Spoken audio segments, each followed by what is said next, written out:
சங்கடங்களை தீர்க்கும் தெப்பக்குளம் மாரியம்மன். மாரியம்மன் வெவ்வேறு பெயர்களில் தமிழகம் மட்டுமின்றி பல மாநிலங்களிலும் வெளிநாடுகளிலும் அருளாசி செய்து வருகிறார். பெயர் வெவ்வேறாக இருந்தாலும் அம்மா என்று அம்மனை வேண்டி அழைத்தால் தன்னுடைய குழந்தைக்கு தேவையான சேவையை செய்வதற்கு ஓடோடி வருபவராக விளங்குகிறார். அதுபோலதான் மதுரை வைகை ஆற்றின் கரையில் அமைந்துள்ள தெப்பக்குளத்தின் கரையில் குடிகொண்டு மக்களின் காவல் தெய்வமாக சங்கடங்களை தீர்த்து அருள்பாலித்து வருகிறாள் மாரியம்மன்.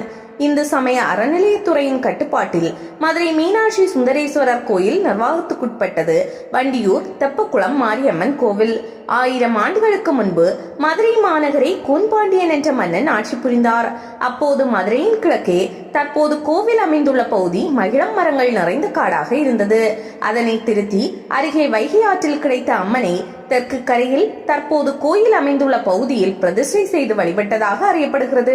மாரியம்மன் துர்க்கையின் என வெவ்வேறு வடிவமாக இருந்த போதும் இருவரும் அம்பிகையின் அம்சமாகவே திகழ்கின்றனர். இதனை உணர்த்தும் வகையில் மாரியம்மன் கைகளில் பாசம் அங்குசம் ஏந்தி இடது காலை தொங்கவிட்டு வலது காலை மடக்கி வைத்திருக்கிறார். துர்க்கை அம்மனின் இடது காலுக்கு கீழே எருமை தலை உள்ளது. மதுரையை ஆட்சி செய்த மன்னர்கள் போருக்கு செல்லும் முன் வீர தீரத்துடன் செயல்படவும் போரில் வெற்றி பெறவும் அம்மனை வணங்கி செல்வதை வழக்கமாக கொண்டிருந்தனர். பிற்காலங்களில் இந்த அம்மனை மதுரையின் எல்லைக்காவல் தெய்வமாகவும் தெப்பக்குளம் மாரியம்மனாகவும் பக்தர்களுக்கு அருள்பாலித்து வருகிறாள். மதுரை மன்னராக திருமலை நாயக்கர் இருந்தபோது தற்போது திருமலை நாயக்கர் மகால் என அழைக்கப்படும் அரண்மனையை கட்டுவதற்கான மணல் இங்கிருந்து தோண்டப்பட்டது. அப்படி மணலை தோண்டியதால் ஏற்பட்ட பள்ளத்தை சதுர வடிவ தெப்பக்குளமாக மாற்றினார். தமிழகத்தின் மிகப்பெரிய தெப்பக்குளங்களில் இதுவும் ஒன்று. இதன் நடுவில் உள்ள நீராளி மண்டபத்தில் மரங்களுடன் கூடிய விநாயகர் கோயில் ஒன்றும் உள்ளது. தெப்பக்குளத்துக்கு வைகை ஆற்றிலிருந்து தண்ணீர் வருவதற்கு சுரங்க குழாய்கள் மூலம் வழிகள் ஏற்படுத்தப்பட்டன.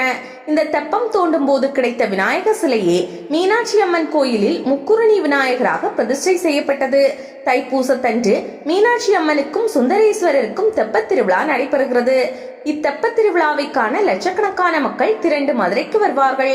இங்கு அம்மனே பிரதானம் என்பதால் வேறு பரிவார தெய்வங்கள் இல்லை.